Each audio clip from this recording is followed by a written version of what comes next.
Salve pessoas, bom dia, boa tarde ou boa noite para quem nos acompanha agora.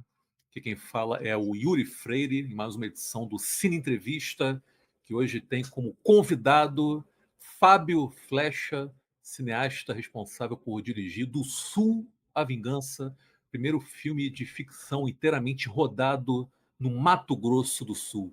Fábio, seja bem-vindo. Muito obrigado por topar o convite. Por favor, apresente-se. O microfone é. Caraca, Oi, tá obrigado ruim. pelo convite. A gente fica muito honrado em participar, em poder falar de cinema. Eu só complementando o que você disse, ele é o Oi, primeiro filme travei assim. pra você aí, cara. Oi?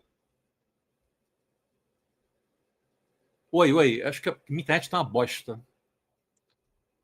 Aí voltou, ela tinha travado. Oi, tá me vendo? Agora Voltou? sim, estou te É. vendo. Agradecer primeiro esse convite, pô, é muito legal falar de cinema. Complementando o que você estava dizendo, é o primeiro filme aqui do Mato Grosso do Sul, feito inteiramente no Mato Grosso do Sul, que vai para um circuito nacional de cinema. A gente já teve outros filmes feitos aqui, Certo. com certeza, mas que não entraram no circuito de cinema. Esse foi o diferencial desse filme. Perfeito. Fábio, começa falando um pouco de você aí pra gente. Quem é você, da sua relação com o cinema? Oi, desculpa, travei de novo? Só um pouquinho, mas agora está normal.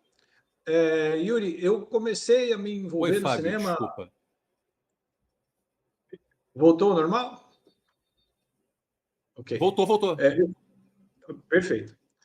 O meu envolvimento com cinema começou quando eu morava lá em Michigan, lá nos Estados Unidos. Eu comecei a estudar edição e tratamento de imagens.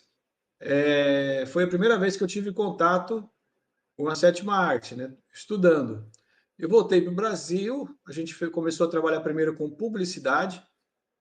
Logo, a publicidade, a gente percebeu que não era aquilo que a gente queria, a gente trabalhou bastante com publicidade, mas em 2010 eu tive uma experiência muito legal de produzir um curta-metragem do Davi Cardoso, cara. Aquele, sabe o Davi Cardoso do cinema, dos anos Lógico. 80, 80. Ele mora aqui no estado, né? Hoje ele já não produz mais, mas ele mora aqui e eu tive a felicidade de trabalhar com ele, porque apesar de a gente ter muita tecnologia envolvida no cinema, o cinema, a base dele continua a mesma. A gente está ainda falando de como que funciona um set, como é que você faz um mapa de produção, uma ordem do dia, o orçamento, que é uma coisa que, nossa, pesa muito. Foi muito bom trabalhar com ele. Depois disso, a gente começou a fazer uma série de curtas, foi dando certo, até que em 2013 a gente fez um curta chamado Do Sul, Mato Grosso do Sul. E aí a gente pegou e transformou essa ideia num longa. Mas para você ver como não é fácil fazer cinema, né? De 2013 a gente conseguiu gravar uma parte do filme somente em 2018. Aí a gente teve aquela mudança de governo, veio uma Covid, a gente conseguiu finalizar o filme em 2024. Mais um filme de baixíssimo orçamento, mas chegou às telas e está conquistando aí alguns festivais, né? A gente foi selecionado como finalista no Festival Mundial de Cannes. Depois nós ganhamos o Festival de Los Angeles como a categoria de filme independente. E agora há pouco eu recebi a notícia que a gente foi vencedor no Hollywood Film Festival de filmes independentes. Eu estou muito feliz com essas notícias, né? Com o esforço de todos esses anos está valendo. Pô, muito bom. Parabéns a você e a toda a equipe. Fábio, então vamos lá, duas coisas. Você citou o Davi Cardoso, eu ia citá-lo mais para frente, então vou trazer para cá agora. Porque o Davi Cardoso, grande ícone do cinema brasileiro, né, sul-mato-grossense, embora quando ele tenha nascido lá para trás ainda era Mato Grosso, mas agora é sul-mato-grossense. Ele participa do seu filme, do Sua Vingança. Eu queria saber como surgiu a ideia de ter com vocês a presença ali do Davi Cardoso, de um veterano, de um gigante do cinema brasileiro, como é ele. Eu queria saber também como, quando e onde surgiu a ideia para, primeiramente, o curta do Sul, que posteriormente converteu-se no longa do Sua Vingança. Queria que você contasse um pouco desse processo. Vou falar do processo e aí vou chegar no Davi. Ok, É, perfeito. nós temos uma situação com relação ao nome do nosso estado que é muito engraçado, né? Porque nós temos o Mato Grosso, que não tem o do Norte, e temos o Mato Grosso do Sul. Então é comum de pessoas de outras regiões, de outros estados, colocarem isso como reduzir o nome, falar só Mato Grosso. E nós aqui, isso acontece tanto em eventos gigantes, assim, com pessoas que vão se apresentar aqui na cidade, até isso ocorreu várias vezes em rede nacional, na televisão. Todas as emissoras já colocaram errado o nome do estado, ou colocaram uma cidade que é daqui, como se fosse do Mato Grosso, ou vice-versa. Então, é comum a gente estar aqui em algum evento e o público falar em voz alta, do Sul, né? Mato Grosso, aí o pessoal completa, do Sul. Então, para nós aqui internamente é uma coisa recorrente. E a gente tentou, vamos usar isso então como o nome do filme. Mas o filme, a gente queria falar um pouco de como que é essa, eu chamo de mitologia da fronteira, aqui entre o Brasil e Paraguai, Brasil e Bolívia. Todo mundo sabe que essa região é conflituosa. Agora ela está conflituosa porque existe uma disputa por controle dessa fronteira, são facções criminosas do Brasil, as grandes facções do Brasil estão aqui, estão brigando aqui, e estão brigando também com as pessoas que já eram aqui da fronteira. Então a gente falou, por que não usar isso como pano de fundo, mas não com um tom sério? A gente vai levar isso mais para uma crítica social, mas ela não é tão séria. A gente tem personagens aí que são muito excêntricos. A gente tem situações que são incomuns, mas esse pano de fundo está lá, que é a fronteira do Estado com a Bolívia, com o Paraguai, que é cheia de conflitos. E esses conflitos eles vêm desde que o Brasil é Brasil. Aqui teve disputas entre espanhóis e portugueses, depois teve disputas entre espanhóis e a grande nação Guaicurú, que a gente cita no filme, que é uma história muito linda, que um dia talvez a gente consiga falar sobre ela, e a gente resolveu fazer isso como pano de fundo. E o do Sul surgiu como esse nome, né? Do Sul, porque a gente repete isso para todo mundo que fala o nome do estado errado. E o Davizão mora aqui, ele mora numa cidade aqui próximo de Campo Grande, ele tem propriedades aqui na cidade. Ele é um caso no cinema nacional que é muito interessante, porque ele é um ícone do cinema e é um cara que ganhou dinheiro com o cinema brasileiro. Naquela época dele, o que eles ganhavam era bilheteria, não existia investimento público, não existia nenhum tipo de ajuda para o produtor. Né? Então, todo mundo, ali na Boca do Lixo, em São Paulo, Sim. trabalhava na bilheteria do filme. E o Davi foi uma das pessoas que teve muito sucesso de bilheteria e eu acho que talvez a que mais lucrou com o cinema brasileiro daquela época. E ele é um grande amigo, nossa, ele adora, sempre que a gente fala de alguma coisa, ele quer participar. Hoje ele está com 81 anos, ele continua ativo e adorou o papel. O papel surgiu para ele porque aqui, dentre as figuras do imaginário coletivo aqui da fronteira, a gente teve os justiceiros. Teve um deles, eu não vou colocar o nome dele aqui, que ficou muito famoso na época, porque quando o Estado começou, a região de fronteira não tinha verba, né? Um Estado novo não tem dinheiro. Então, as pessoas que faziam vaquinha para poder pôr gasolina nas viaturas para poder fazer a ronda e aquela coisa toda na fronteira. E teve algumas pessoas que eram linha dura, trabalhavam, pode-se dizer, muitas vezes não seguindo corretamente o código da polícia. Isso não acontece hoje em dia, mas isso na década de 70, no final da década de 60, era comum isso acontecer aqui. E a gente usou o Davi para mostrar essa figura, né? Porque ele tem essa coisa do herói de ação. Os filmes dele, apesar dele trabalhar mais com a pornochanchada, ele sempre colocava um pouco de ação, um pouco de correria no filme dele. E ele tem essa figura. Putz, ele adorou, porque ele já sabia dessa história, né? Então a gente convidou para fazer esse papel do Coronel Massada no filme, no caso. E a ideia do filme em si, você lembra como ela surgiu? Ela surgiu de uma maneira engraçada, porque muito atrás, lá em 2012, a gente escreveu esse filme no edital público, aqui no edital aqui do governo estadual. E era para ser, na verdade, um documentário, para falar um pouco sobre isso, né, sobre a troca de nome do Estado. Era uma coisa bem mais leve, bem mais tranquila. Era para ter um tom mais bem-humorado, mais em tom de uma linguagem de documentário. Mas aí alguém me deu um parecer dizendo que isso não era relevante para o Estado. Aí eu fiquei bem puto com isso, para falar a verdade. Falei, cara, se isso não for relevante, o que vai ser relevante, né? E aí convidei um grupo de amigos de teatro, falei, o que vocês acham? Vamos fazer um filme? E o primeiro filme foi com verba zero, né? Foi só a estrutura nossa de produtora e todos os atores receberam cachê em forma de pizza. Na época, ele deu muito bem. O dia que a gente foi lançar o filme, foi no mesmo bar que ele foi feito, estava 3 graus aqui a temperatura, era o dia mais frio do ano. eu falei para minha sócia, para a Tânia, falei, Tânia, acho que ninguém vai no lançamento, né? Eu vou ficar tranquilo, porque está 3 graus, ninguém sai de casa. Pelo contrário, cara, lotou, foi um evento que deu muita notícia aqui no estado, o filme passou a ser conhecido, todo mundo queria assistir, e até a Cine Brasil TV, na época, ela comprou o licenciamento dele por 5 anos, ele ficou na TV a cabo. A gente falou, bom, essa história aí faz sentido. E aí investimos mais. Aí o fato de a dificuldade de montar o filme, a gente gravou, tinha um roteiro em 2018, mas como a gente parou e não conseguia terminar, demorou quase 6 anos para voltar, para gravar cenas para finalizar, a gente teve que mudar a história. Aí surgiu a ideia de ter um escritor, porque o true crime é uma coisa que eu vejo muito agora em todos os encontros de produção audiovisual. True crime era uma coisa que estava falando muito no ano passado, né? Os podcasts, os livros. Sim. Falei, então, por que eu e o Pipoca, que é meu parceiro de roteiro, por que a gente não coloca, então, um escritor que vai tentar saber de coisas da fronteira, da criminalidade da fronteira? E aí esse foi o mote para o filme.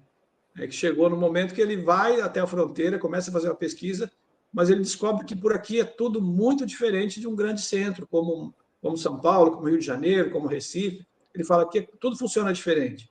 E é bem isso mesmo. Num estado gigante como o nosso estado dá para colocar 2 Inglaterras. Você tem apenas 2 milhões e pouco de pessoas. É pouca gente e muita terra. Sem dúvida alguma.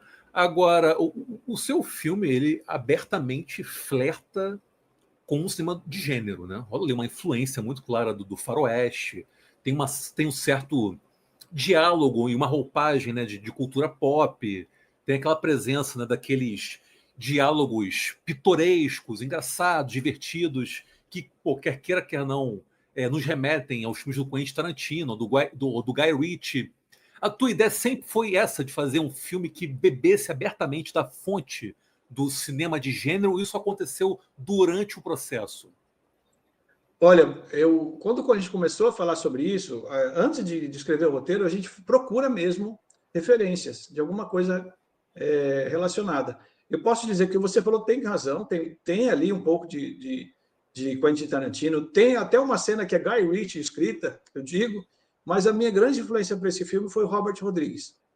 Pelo Sim. motivo dele usar o Texas, né? A fronteira do Texas com o México seria o equivalente à nossa fronteira aqui do Brasil, do Mato Grosso do Sul com o Paraguai e com a Bolívia. Tem muito dessa coisa de fronteira no trabalho do Robert Rodrigues, principalmente quando ele fala no primeiro trabalho dele, do Mariachi, aquele filme que ele fez, que eu acredito foi com $5 mil, que ele falou que fez aquele filme, que lançou a carreira dele. Então eu olhei um pouco, me espelhei um pouco naquilo, de como aquela linguagem foi trabalhada, de como ele montou aquele filme, e depois um pouco na sequência do Mariachi, e até quando ele faz Um Drink no Inferno, tem essa coisa de fronteira, né, de você usar Sim. coisas que ele usou referente à fronteira do Texas com o México. E eu falei, bom, isso poderia funcionar muito bem aqui se a gente trabalhasse, mas não usando o trejeito dos americanos, mas o que acontece aqui na nossa fronteira. E muita coisa do que está ali, embora muito exagerada, já aconteceu em algum momento aqui no estado. Aqui, até o começo do século XX, era comum as pessoas falarem que era a lei do 44. Por quê? Porque todo mundo andava armado aqui nessa região. Até 1940, 1950, a gente tinha algumas ruas aqui em determinadas cidades que eram as ruas que no sábado a polícia mandava uma carroçona, que era o rabecão da época, para recolher quem morreu nas brigas de bar. Isso tem registrado aqui. Era muito longe de qualquer controle governamental as cidades do Mato Grosso do Sul. Até hoje é longe. Você tem lugares aqui, você vai no posto, as pessoas do posto perguntam, olha, abastece. Por quê? Porque é muito longe o próximo posto. Você vai andar 150, 200 quilômetros sem nada mesmo. E então, esse tipo de coisa é dessa região. E a gente mudou essa linguagem, mas tem uma referência pop muito grande, sim. E o filme foi pensado para ser um filme para viajar. Eu até quando a gente estava começando a inscrever em festivais, a gente optou por não esperar um ano tentando participar de festivais no Brasil. Porque eu falei, a característica dos festivais brasileiros não é muito ligada no cinema de gênero. Eu estou Sim. sendo sincero. A gente vai, Sim. Rola um o melhor preconceito, isso é claro. respeito muitos festivais, mas eles não costumam olhar para um filme que tem um pouco de comédia, que tem um pouco de ação. Sim. E a intenção nossa não era essa, a intenção era realmente entrar no público, para colocar isso para público. E aí, falando, como a gente vai medir isso? Vamos escrever nos filmes, nos festivais fora do Brasil, que tem essa Ah, característica, principalmente os festivais independentes. E sim. estou muito feliz com o resultado, está indo bem, porque a gente escreveu, acho que em 20 festivais. Os primeiros três, os primeiros quatro que deram resultado, um a gente não foi selecionado, um a gente foi finalista e agora dois a gente ganhou. Então, quer dizer que a gente está trabalhando com uma linguagem que funciona. Não, e engraçado, Fábio, que você até acabou meio que antecipando minha próxima pergunta, que eu estava aqui pensando, né? Eu ia te perguntar, né, se o fato, né, de ser um filme que dialoga diretamente com o cinema de gênero, que tem essa influência do faroeste, da ação, né, da cultura pop e tudo mais, de ser um filme que retrata um Brasil que sequer costuma ser visto, reconhecido pelos próprios brasileiros. Imagina por quem tá lá fora. E que tem essa atmosfera da fronteira, né? Por exemplo, os irmãos Coen também exploraram, né, no Onde os Fracos Não Têm Vez, embora com Também uma de uma ótima forma muito mais referência. densa, né? Assim, você acha que isso, de certa forma, acaba projetando no filme uma certa característica mais universal? Fica mais fácil para o gringo, de certa forma, se enxergar ali, ou enxergar ali alguns elementos que lhe são mais familiares?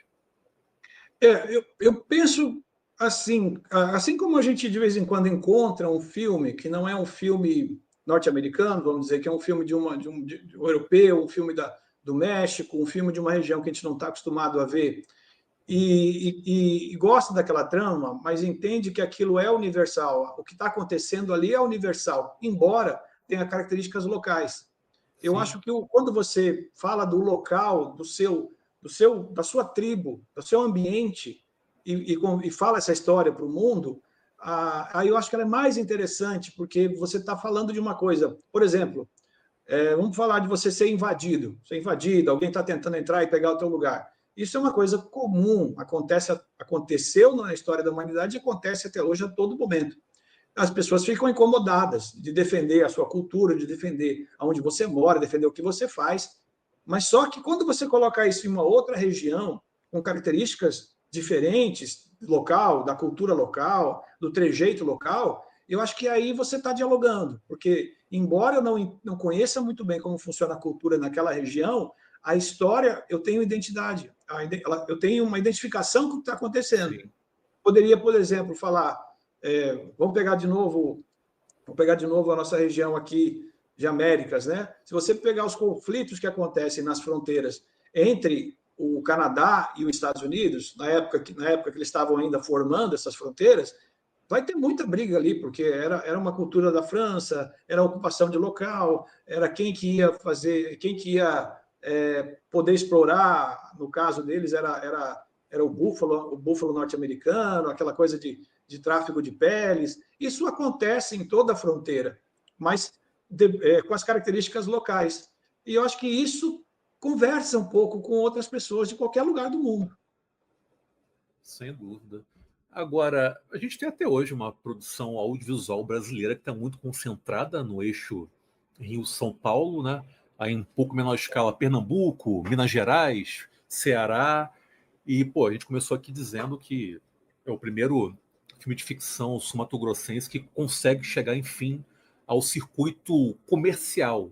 E eu acho que isso por si só já é uma vitória. Vocês já estão de parabéns, assim. É realmente um trabalho de Obrigado. guerrilha, de muita raça. Eu acho isso do caralho, falando aqui o português bem claro, que a gente tem um país gigantesco, um país de dimensões continentais, um país com muitos ecossistemas a serem explorados, a serem ilustrados no cinema, com muitas histórias interessantes a serem exploradas também, e não dá para ficar isso limitado a um eixo tão pequeno. Então eu queria que você falasse um pouco sobre a dificuldade que foi, cara, de você fazer com que esse projeto se tornasse realidade, que eu acredito que tenha sido ali uma batalha de Davi contra Golias, afinal de contas. Olha, desde que a gente começou a fazer isso, a gente começou a aprender mais. Eu acho que é importante você sair. A gente saiu daqui, foi várias vezes do Rio to Sea, ainda era Rio Content quando a gente começou a frequentar. E realmente é difícil você chegar para um... Na época não tinha os streamings com tanta força, mas você chegar para um canal, para um player, você chegar para uma produtora maior do que a sua, colocar um projeto. E no nosso caso era até engraçado, a gente falava, olha, nós somos uma produtora lá de Mato Grosso do Sul. Muita gente olhava e falava, da onde? Porque realmente ninguém nunca parou para pensar que no Mato Grosso do Sul pudesse ter alguma produtora. E a gente, com humildade, a gente tentou várias vezes participar de editais federais, participar de chamadas de players, apresentou esse trabalho várias vezes para outras produtoras maiores, produtoras de renome, mas a gente sempre teve a porta fechada. Isso não vou te mentir que realmente muita gente foi muito educada com a gente, mas as portas estavam fechadas. Eu entendo até um certo ponto, porque, poxa, apostar num projeto de uma produtora pequenininha lá do Mato Grosso do Sul faz sentido esse medo. E aí a gente passou o seguinte, falou, olha, vamos fazer isso aí com o que a gente tem. Aí nós começamos a pedir apoio local. Os editais de cultura aqui são limitados, têm valor baixo, mas se não for fazer assim, a gente não ia conseguir fazer. Se fosse esperar um momento ideal para fazer, não daria para fazer esse filme. E o que a gente fez? Eu estudei muito o roteiro para tentar, através do roteiro, conseguir construir uma história que tivesse um custo que a gente conseguisse bancar. A gente tem lá, que a gente recebeu de apoio, R$397 mil, mas custou mais do que isso, porque eu não estou colocando aí, às vezes, que a gente refez esse trabalho, às vezes como ocupa a própria mão de obra. Eu assino um monte de coisa no trabalho, porque realmente eu tive que fazer muita coisa no trabalho, até seguindo um mantra do Robert Rodrigues, né? Se você quer fazer cinema, você tem que ficar técnico, né? Você tem que aprender um monte de coisas para não depender tanto de outras pessoas. E realmente estudar muito como viabilizar esse filme, muito apoio local, sabe? Isso é legal, porque se você fala aqui para as instituições locais que está fazendo um filme, muitas vezes não era um apoio de dinheiro, mas era assim, por exemplo, eu vou ceder esse local para você gravar sem custo, ou eu vou levar para você aí o almoço e a janta da tua equipe. Então, teve muito disso. Cara, esse cinema de guerrilha E mesmo, né? guerrilha total. E assim, a equipe, a gente combinava, fala, gente, nosso set, vamos fazer um set um pouco puxado hoje, e vamos fazer 4 dias por semana, mas para a gente não ter que gravar outro dia, porque a gente não tinha grana para bancar uma equipe do set mais tempo. Então, foi tudo assim, todos os detalhes que a gente podia fazer para economizar no filme, a gente fez. E aí eu entendo agora vários diretores, vou pegar um exagero de diretor, Steven Spielberg, ele tem uma das frases dele não espera as condições ideais para fazer o filme, faça. Eu acho que isso faz sentido. Faz sentido. Quando você tem uma dificuldade, você tem que usar a criatividade para resolver isso. Né? A criatividade ela precisa de um motor ali. Esse motor é o orçamento pequeno. Então, resolva de alguma maneira. Isso funcionou muito bem. E foi um trabalho de equipe, porque os problemas eram compartilhados. Olha, a gente vai tentar fazer isso, mas como é que a gente faz? Aí vinha o pessoal da parte técnica, os fotógrafos, vinha os atores, todo mundo encontrava uma solução. E eu falo que realmente eu falo que até para as pessoas terem curiosidade de ver um filme assim com valor tão irrisório comparado às produções do eixo, vamos dizer assim, o resultado é fora de série. É lógico, até brinco com todo mundo, a gente não quer fazer mais isso, porque eu já não tenho mais carro, já perdi um imóvel, já com essa brincadeira. Eu não vou fazer mais isso. Os próximos a gente vai ter que ter patrocínio, a gente está provando que dá para fazer. E isso é legal, Yuri, porque depois que você tem um cartão de visita, falou, primeiro filme que vai para o circuito e olha o que ele está conseguindo. Nossa, então eu acredito que agora fica um pouco mais fácil, vou falar um pouco, porque cinema no Brasil é difícil, mas fica um pouco mais fácil de conseguir apoio. E outra coisa que a gente optou também é de fazer um filme pop.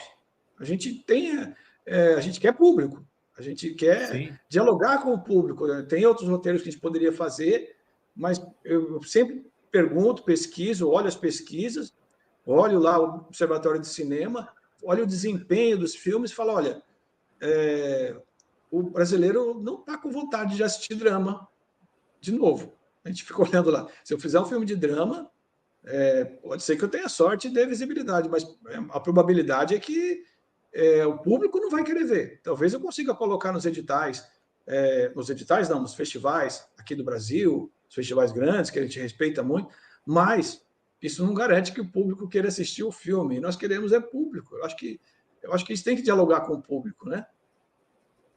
E sem contar que é perfeitamente possível você criar um filme de gênero, um filme que, entre aspas, não se leve tão a sério, um filme que anseie por ter interesse popular, sem que esse filme necessariamente tenha que subestimar a inteligência do espectador.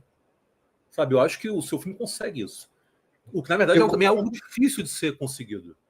concordo contigo. O que tem aqui, quando a gente lançou agora na pré-estreia, eu fiquei de costas para a tela e de frente para o público, né? Vendo como era a reação, ver o que eles estavam interessados, como que eles viram as cenas, a trama.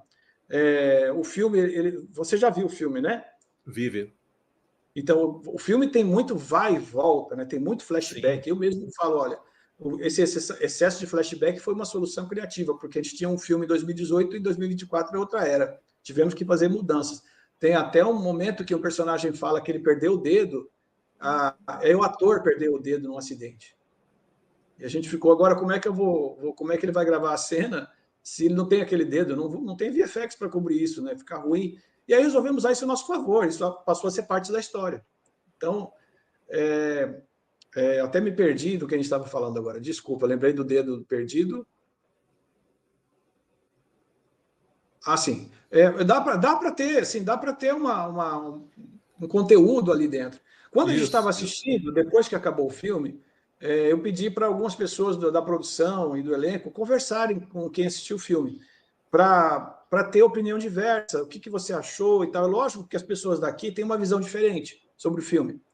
Mas o legal foi que algumas pessoas que não são daqui, que trabalham aqui, foram assistir, e são, engraçado, são pessoas ligadas à televisão, trabalham em televisão, deram a opinião delas e falaram, não, eu consegui entender muito bem o que você passou ali, e eu já vi isso acontecer por aqui. Por exemplo, aquilo que a gente falou, que é um estado muito grande, né? Tem momentos do filme que um personagem fala, são 1.100 quilômetros de fronteira. E aí a gente mostra uma imagem que é comum aqui, que o Mato Grosso do Sul ele tem pouquíssimas montanhas, ele não tem morraria. A Serra de Maracaju, ela divide o estado entre planície, né, entre o Cerrado e o Pantanal. Só tem aquilo de montanha. Você vai chegar aqui, parece que não acaba mais. Você vai pegar uma estrada, você entra em certas regiões e você vê vida selvagem que fala que só vê por aqui. Já tive em vários lugares no Brasil, na Amazônia, no Sul, já visitei várias cidades. Eu digo que você não vai ver vida selvagem como você vê aqui no Mato Grosso do Sul. É impressionante. É porque o estado continua um estado grande e pouca gente ocupando. E aí as pessoas conseguiram entender, falaram, não, puxa, quando vocês falam de fronteira, sobre como que funciona essa fronteira, eu não sou daqui, mas eu entendi o que vocês quiseram dizer. Eu, nesse sentido, concordo contigo. Acho que tem um conteúdo ali. Embora a gente não está levando, a gente não quer dizer para as pessoas que é um filme sério. Eu falo, Sim, vá sim. lá, porque é para se divertir. Tá? A intenção nossa é que você saia do cinema, que você saiu um pouco da sua vida, entrou naquele mundo ali de faz de conta, depois você volta para você com uma boa memória do que aconteceu ali. Agora, o elenco é todo do Mato Grosso do Sul? Sim, o elenco é todo do Mato Grosso do Sul. Tem duas atrizes, a Renata Macedo e a Priscila Godoy, elas gravaram o primeiro curta em 2013 aqui conosco, e elas mudaram para o Rio de Janeiro pelo trabalho, né? Como atuação, teatro, televisão e cinema. No Rio de Janeiro é um mercado mais forte, elas foram daqui para lá e voltaram para fazer a gravação do filme. E agora estão pensando em voltar para cá depois do filme, até brinco com elas. Mas toda a equipe, o elenco é todo sul-mato-grossense, ou de pessoas que já moram aqui, já adotaram o estado como seu lar. Alguns dos atores têm experiência grande já em produção. O Expedito, que faz o ator principal, Jacaré, ele já trabalhou com novelas da Globo, em vários filmes, tem 30 anos de carreira. Bruno Moser também é veterano, trabalha só com atuação. O Leandro, que é o vilão dessa história, o deputado, também já trabalhou no Rio de Janeiro e São Paulo, mas voltou para cá. E aí o elenco como é que eu vou dizer? Até algumas pessoas a gente não são atores, mas como são sul-mato-grossenses, é muito fácil fazer para eles algumas coisas que aparecem no filme.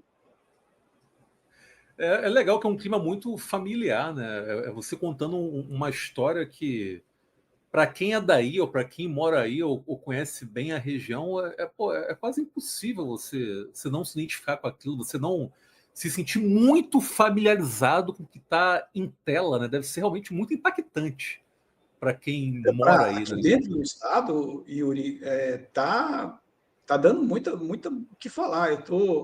Eu tô impressionado, porque tem gente fazendo caravana para que está numa cidade mais longe para vir assistir o filme na cidade mais próxima. Tem poucos cinemas no Pô, que estado, legal. poucas cidades que tem cinema. E aí vem uma coisa que é os bastidores que a gente é da produção que sofre, porque não é fácil conseguir sala de cinema no Brasil, sabe? A gente tem quem está nos apoiando é a Colby Art, nossa, a Ângela está fazendo um trabalho maravilhoso, mas é um leão por dia, porque, por exemplo, a gente estava previsto para entrar dia 22, mas aí tem o filme do Tom Cruise e o Lilo e Stitch da Disney, que entram e eles ocupam todas as salas, né, por um período muito Tudo. grande. É muito difícil para o pequeno produtor, para o produtor independente, furar essa bolha.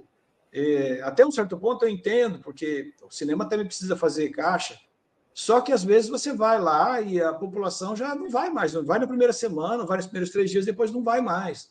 Fica aquela sala vazia, um blockbuster, mas está vazio. Essa política pública para a gente é difícil de resolver. A gente tem uma cota, mas essa cota ela é muito, vamos dizer assim, ela ainda tem um domínio muito grande das grandes empresas. Quem é pequenininho tem que fazer milagre, né? Tem que se virar. Um pouco que sobra Tem para vocês. E, pouca e coisa você, só. e você ainda cria um adestramento de público, né? Que o público brasileiro acaba achando que o padrão é o cinema estadunidense, é Hollywood, né? Aí descamba para o preconceito com a própria produção nacional, né? Aí você Sim, tem um filme de uma praça que é pouco explorada, como em Mato Grosso do Sul, aí esse preconceito ainda triplica, sabe? É muito difícil, cara. é difícil é difícil levar alguém para o cinema. Eu fiz um curso no começo do ano com o Jorge Furtado e a primeira coisa que ele falou foi: se alguém foi no teu filme, entrou na sala de cinema para assistir, você dê graças a Deus, Não é porque você verdade? está lutando contra um monte de coisas, contra filmes concorrentes. Você está lutando contra os streams, a Netflix, a Prime Video, que é mais fácil de ver em casa. Você está lutando contra o futebol, você está lutando contra sei lá, o compromisso do jantar com os amigos. Fora que o custo para ir ao cinema, no formato de shopping, é Isso, alto. Se muito alto. você vai numa sessão aí, um casal, vai gastar os seus 100 a 150 reais, Ah, dependendo fácil, da fácil. região, dependendo de onde você mora. Isso assim, é difícil, né? Então, você tem seleto o grupo de pessoas que vai ao cinema de verdade.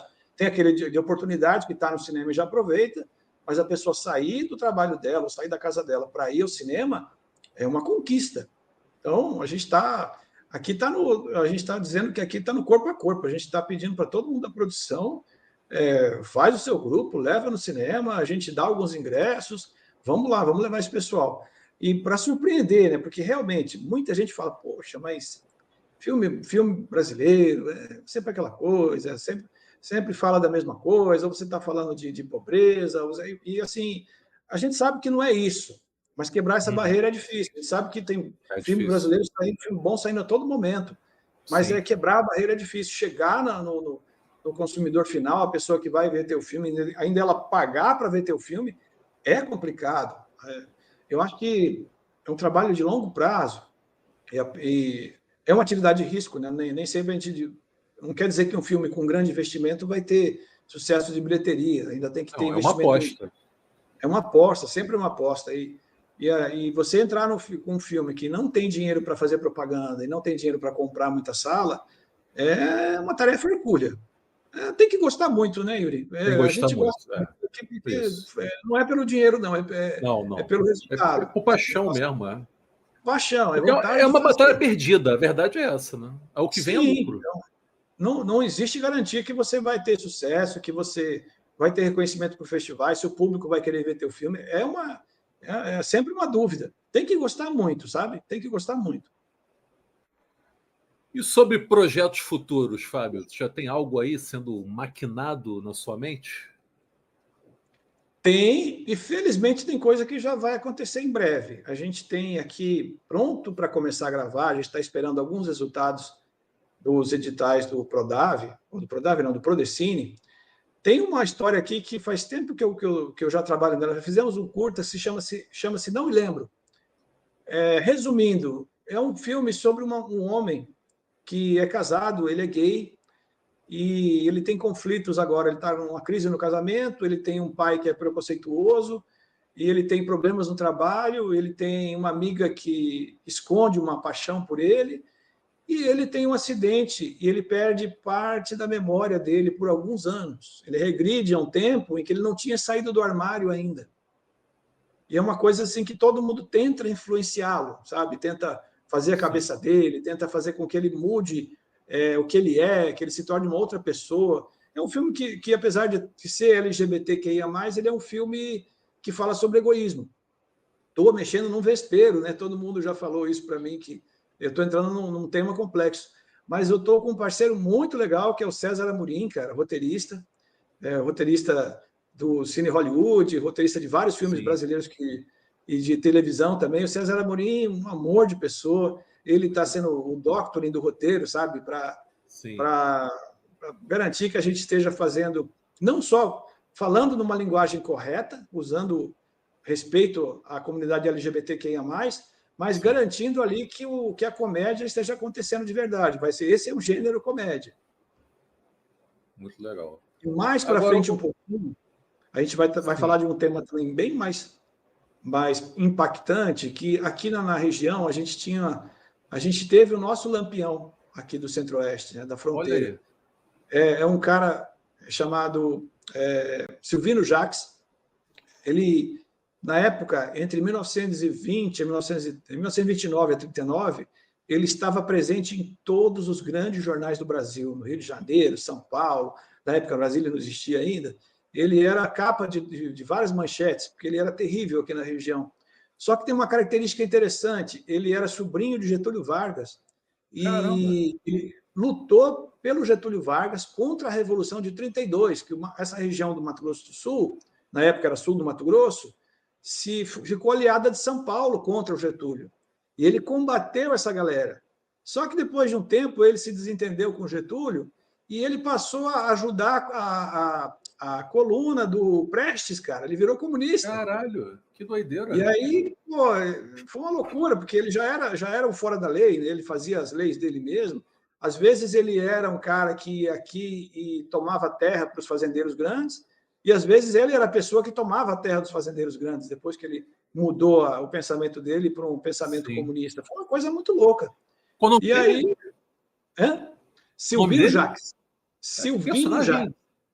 personagem muito interessante, hein, cara.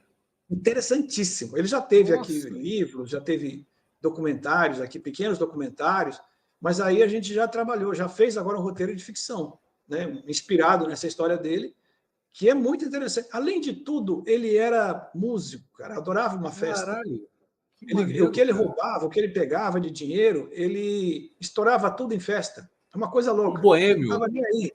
Boêmio, era poeta, cara. Nossa, depois você põe no Caramba, Google, você vai se cara. divertir com esse Não, cara. com certeza, vou procurar. Agora, ele é muito Ele, conhecido aí no Mato Grosso do Sul. Eu confesso minha ignorância, nunca tinha ouvido falar nele, cara.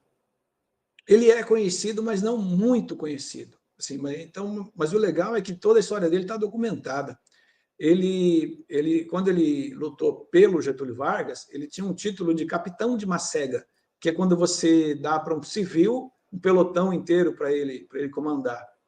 E era um cara que morreu jovem, cara, mas quando ele veio do Rio Grande do Sul para cá, quando ele chegou aqui em 1929, ele já tinha 20 assassinatos lá no Rio Grande do Sul. Ele era terrível. E como ele tinha essas costas quentes, ele aprontava muito e demorava, e ninguém tinha muita coragem de ir atrás dele. Até o dia que ele entrou para a coluna do Prestes e a coisa ficou ruim para o lado dele. Aí colocaram um monte de gente atrás dele e ele acabou sendo morto numa emboscada em 1939. Mas a história dele é bem interessante. A gente vai conseguir mostrar um pequeno recorte no filme, se tudo correr bem, a gente conseguir viabilizar, porque a vida dele é muito complexa, ela está além do que um roteirista poderia pensar. Mas seria um filme de ficção, uma espécie de biografia Ficção, dele. ficção. É Muito foda, inspirado cara. na vida dele, mas a gente não tem como contar toda a história dele. Ele tinha 3 esposas que conviviam juntas, uma com a outra. Olha aí. Uma sabia da outra, as três se entendiam muito bem. Era uma coisa assim. Poliamor antes do conceito existir, Era um antes de virar poliamor, moda. tudo que era convenção, esse cara não respeitava. Quebrava, Tudo né? que Um foi convenção. iconoclasta. Era, e assim, eu gostaria muito de ter conhecido essa pessoa, Porra, que porque figura, cara. ele estava fora de tudo que era tudo que você podia falar que era um contrato social da época, ele não respeitava nenhum. Ele destruía. Nenhum. Ao ponto dele incomodar o Getúlio Vargas, pessoalmente incomodar. A gente fala que chegou num ponto que ele só foi morto porque o Getúlio deu o sinal verde. Cara, é um autêntico anti-herói esse cara, né? Ele é o anti-herói. O Assim, eu estou anti-herói. muito empolgado Porra. em fazer esse filme, porque até a gente se defendeu no edital que a gente está participando, dizendo que esses locais onde ele morou na região de fronteira, até hoje esses locais têm as mesmas características. Até a gente já fez uma pré-pesquisa que vai ficar caro fazer um filme de época. Só que nessa região que ele estava não tinha carro, só tinha cavalo. A roupa que ele usava é aquela roupa típica gaúcha, de quem vem para a Sim. nossa região, ela muda pouca coisa. Os locais, até o quartel que ele defendeu em 1930, continua lá, é um patrimônio tombado. Então, a gente sabe que não vai ser difícil fazer essas cenas aqui, porque ainda o Estado de lá para cá continua com pouca gente, essas cidades continuam pequenas. Então, a gente vai tentar ambientar isso. Tomara que a gente consiga, né? Pô, Estamos tomara, participando de cara. um programa para fazer isso, Poxa, junto com a tomara. TV Educativa do Estado, mas eu acredito que tem história ali para contar, viu? Pô, puta merda. Não, é muito legal, cara, porque o cinema também tem essa capacidade de dar luz a personagens invisibilizados, a personagens obscuros, personagens que têm histórias de vida interessantíssimas, como desse rapaz, e que ficam aí, ficam escondidos na penumbra da história. Eu fico imaginando aqui, cara, no Brasil, quantos personagens fodas com histórias de vida surreais não estão aí escondidos, ninguém conhece, ninguém sabe, ninguém viu, que também poderiam, por exemplo, virar filme, cara. Sabe? A Sim, gente tem com muita certeza. matéria-prima para tudo que é Com tipo de filme. certeza. O Davizão, que eu falo, Davi Cardoso, ele fala uma frase Sim, que fala um pouco disso, né? Ele fala, olha, quando você procura um filme sobre a guerra de secessão americana, o norte contra o sul, dentro dos Estados Unidos, você tem uma infinidade de porrada. produções que foram feitas sobre a mesma temática, e eu tenho certeza que pode produzir centenas ainda no futuro, porque foi um conflito muito grande. No entanto, o maior conflito das Américas aconteceu aqui, na nossa fronteira. Né? Aconteceu Brasil, Paraguai, Uruguai e Argentina. Foi o maior conflito das Américas. E a gente não tem um filme de ficção que fala sobre isso. Eu acho que Como é isso que pode, né? é complicado. Impressionante. Agora, o Fábio, para a gente já se encaminhar aqui para o encerramento, quais são seus filmes e diretores preferidos? Olha, eu até gosto de muitos diretores, assim, vou dizer para você que é difícil escolher algum. Vamos dizer que eu gosto muito do Tarantino, acho que talvez, para mim, o melhor filme dele foi Bastardos Inglórios, acho que para mim ainda é um filme muito completo. Cuarón, sou fã do Cuarón, acho que o trabalho dele nossa, muito bom. Sou fã dos Brazucas também, cara. Fernando Meirelles, para mim, porra, o filme dele acho uma obra-prima, os trabalhos dele. Acho demais. Eu poderia citar muitos outros, mas talvez esses sejam as referências que eu sempre estou assistindo, que eles estão fazendo. E, Yuri, fica o convite para todo mundo aí de 15 a 21 de maio. O filme vai estar aí em várias cidades do Brasil. Consulte o cinema da sua cidade. Se a gente conseguir, a gente vai colocar na sua cidade. É isso, gente. Por favor, prestigiem o cinema brasileiro, principalmente com esse cinema feito com raça, com garra, com coragem, com paixão, quase sem nenhum dinheiro no bolso, porque, cara, tem que aplaudir de pé essa galera como o Fábio, que está aí, poxa, levando sua paixão adiante e criando obras para o audiovisual brasileiro, sem patrocínio, com pouquíssimo patrocínio. Enfim, é isso, cara. Pô, mais uma vez, parabéns para você, para toda a equipe. Cara, vocês são guerreiros, vocês são heróis, cara. Que cada vez mais profissionais de tudo que é canto, tudo que é grotão do Brasil tenham a mesma sorte, competência que vocês tiveram de produzir obras para o nosso audiovisual, viu? E, pô, muita boa sorte para Do Sul a Vingança, viu? Obrigado, eu agradeço pelo espaço, agradeço por poder falar sobre cinema, é muito bom poder falar sobre cinema. E sempre que você quiser, a gente está disponível aqui, viu? Agradeço muito pelo convite, em nome de toda a produção, em nome de toda a equipe. A gente agradece muito. Valeu, meu querido. Um abraço, mais uma vez, obrigado por ter topado o nosso convite. E aí, sucesso, cara. Sucesso e muita Tchau, força. tchau, Valeu. gente. Um abraço. Tchau, tchau. Até a Valeu. próxima.